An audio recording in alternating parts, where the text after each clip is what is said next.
Aryan di sini, dan pada kesempatan kali ini saya berkunjung ke Museum Kebangkitan Nasional. Nah, kira-kira di Museum Kebangkitan Nasional ini ada apa aja ya? Yuk kita lihat yuk. Digunakan sebagai tempat pendidikan kedokteran Sofia, School tot opleiding van inlandse artsen, yaitu Sofia ini ruang kelas dari ujung sini sampai ujung. Terus asramanya muntah, kataku asramanya. Jadi dulu Sofia, ada yang tahu Sofia apa? Sekolah dokter. Iya, nanti ada sejarahnya juga. Nah sekarang kita ke ruang pertama dulu. Di sini ada ruang Indonesia Raya. Ada yang tahu nggak ini jalur apa? Jalur perdagangan sutra ya? VOC. Oh, VOC. Belanda, kedatangan bangsa Eropa. Dari bangsa Eropa ada yang terkenal 5 negara yang datang ke Indonesia. Ada yang tahu? Portugis, Belanda, Spanyol, Inggris. Inggris, Belanda, satu lagi? Portugis ya? Portugis, satu lagi? Prancis. Oh iya, Prancis. Oh iya, Prancis. Iya, iya. Dan mereka semuanya datang ke Indonesia untuk mencari rempah-rempah, tapi mereka pada nyasar.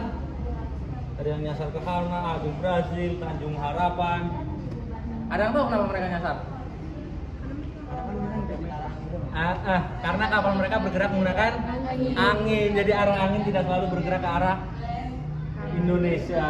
Jadi banyak yang nyasar-nyasar ke negara lain. Dan kalau yang gede ada di Museum Fathahillah itu yang buat Perang. Kalau ini hanya buat peringatan. Lanjut ke lihat di sini ada lukisan tentang penjajah Indonesia melakukan kerja rodi tanam kasta untuk membangun Belanda untuk membangun Belanda. Salah satunya ada Kincirangin dan dam. Ada yang tahu dam? Bendungan air. Bendungan air. Jadi Belanda terkenal negara di bawah laut. Jadi kayak Amsterdam, Rotterdam itu adalah salah satu kota-kota yang terancam tenggelam. Jadi dibangun dam untuk jaringan tenggelam. Jadi membangun dam dari ngejajah Indonesia. Dan Pengairan. emigrasi, Perpindahan. perpindahan penduduk, edukasi, Pendidikan. Tetapi 3 program tersebut dibuat keuntungan Belanda lagi. Irigasi yang buat sawah masyarakat, akhirnya buat perkebunan Belanda. Emigrasi, perpindahan penduduk buat kerja paksa. Edukasi, pendidikan hanya untuk bangsawan. Kita lanjut ke orang selanjutnya ya. Di sini ada tokoh pendidikan bangsa Indonesia, ada R.A. Kartini, Dewi Sartika dan Ki Hajar Dewantoro. Dan ini adalah salah satunya ruang kelas Kartini. Jadi dulu Kartini itu mendaftar sekolah di Sofia, tetapi ditolak. Loh, Karena perempuan. Jadi yang di Sofia itu hanya laki-laki. Dan karena perempuan rasa sakit hati pulang ke kampungnya di Jepara dan mendirikan sekolah sendiri khusus untuk perempuan. Mereka juga belajar membaca, menulis dan menghitung. Dan ini ada lukisan 3 angsa. Lukisan dari Kartini ini dilukis di Kebun Raya Bogor. Ada danau kan? Jadi ruang kelas Sofia itu terbuka kecuali yang sebelah pinggir sini karena jalanan. Yang sebenarnya terbuka, nggak ada pintu, nggak ada jendela karena mengikuti iklim di Indonesia panas. Jadi terbuka. Dan mereka pelajar Sofia juga belajar menggunakan pakaian adatnya masing-masing. Ada dari 4 daerah waktu itu, Ambon, Manado, Padang dan Jawa. Dan mereka menggunakan pakaiannya adat masing-masing. Untuk jam belajarnya normal seperti sekolah zaman sekarang, jam 7 sampai jam 2. Cuma ada belajar malam. Belajar malam dari jam 7 sampai jam 9 itu dari kakak kelasnya yang ngajar. Oh. Itu adalah gambaran ruang kelas Sofia pada zaman dulu.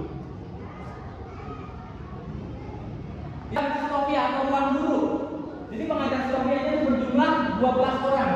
Dan mereka mempunyai asisten pengajar. Ada juga punya asisten pengajar.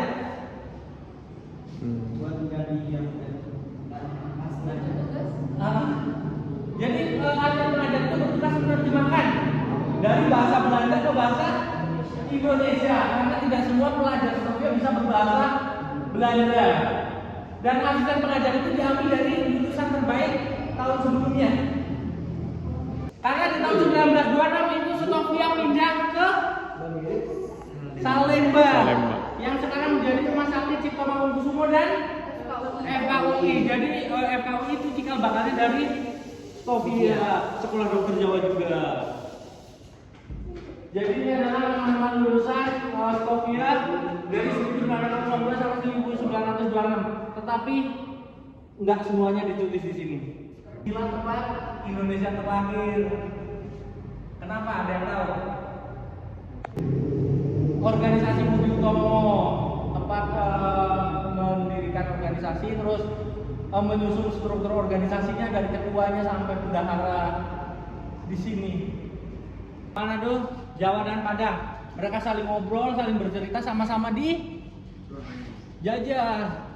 Sama-sama dijajah, akhirnya mereka timbul kesadaran untuk bersatu melawan penjajah. Dan akhirnya puncaknya di ruang sebelah mendirikan organisasi Budi Utomo. Jadi ini adalah ruangan nasionalisme pertama di Indonesia.